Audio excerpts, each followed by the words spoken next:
Mr. Al Cardenas, you are the chairman of the ACU, the American Conservative Union. It's based out of D.C. and it's considered one of the elite or the elite organizations as far as conservatives throughout the United States. Can you tell us a little bit more about the ACU and what it does and how if it has an outreach to the Hispanic community? Yeah, ACU was founded 48 years ago by Bill Buckley, one of the fathers of the conservative movement. It was at that time the only conservative organization in America. And since that time, we've had many others. We got 31 board of directors, and they each represent a different important conservative organization. So we like to call ourselves the compendium or the umbrella group for the movement, and I'm proud to chair it this year. And we've got a lot of great, exciting things to do, like head CPAC, and we're going to do some regional CPACs. We rate the members of Congress under conservative leanings and tell the American people how their members are, and we do a lot of other things for the movement.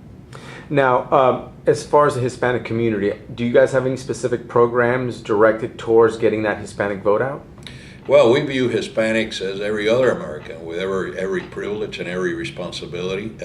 My goal, of course, now as a Cuban American Hispanic immigrant to the United States, my goal is to do some things in Spanish on our website, begin addressing Hispanics more frequently, Hispanic media and opportunities like yours here.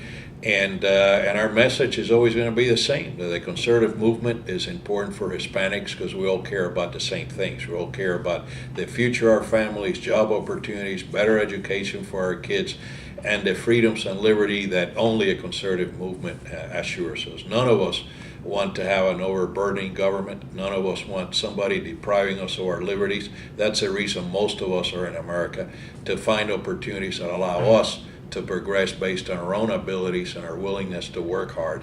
And we don't want government taking more of our money than they need to. We don't want government telling us, when to pray or where to pray.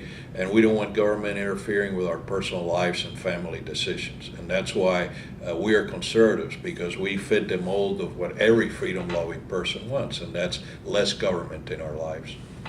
Now, this whole peste, as we say in Spanish, the brouhaha about English should not be the official language of the United States of America.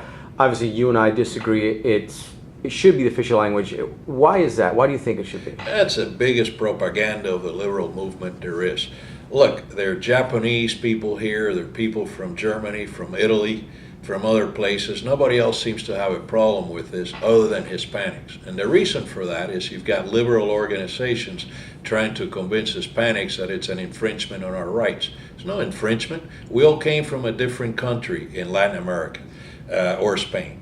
And those countries we came from, I assure you, demanded that Spanish be their official language. That's part of their culture and what they're all about. You come here to America, English is the official language. That doesn't mean que no comas frijoles y arroz por la noche como yo en mi hogar.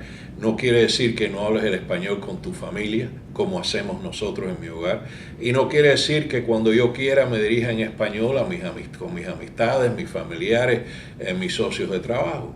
Es el derecho de los Estados Unidos de tener un idioma oficial, y ese es el inglés desde que se fundó esta nación.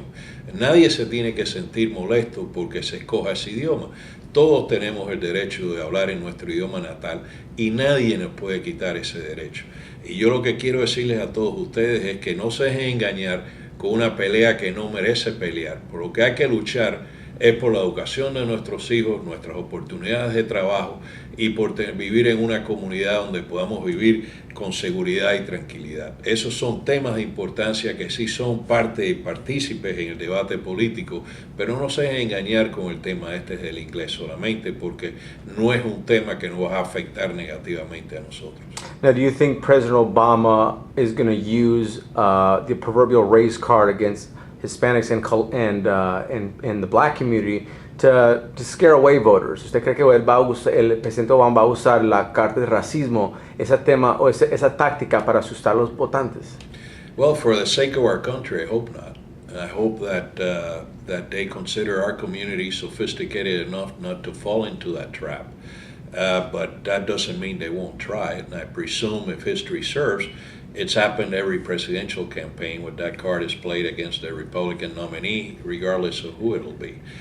But I'm hoping that we're getting more sophisticated. Look, con las victorias de la gobernadora Martínez en Nuevo México y el gobernador Sandoval en Nevada, y con muchos otros miembros del Congreso recién electos como republicanos, pero más importante aún como conservadores, creo que la comunidad hispana ha reaccionado y ha dicho, ¿sabes qué? Yo no me voy a conllevar ya, llevamos ya en este país mucho tiempo, no nos dejamos engañar con estas babosadas.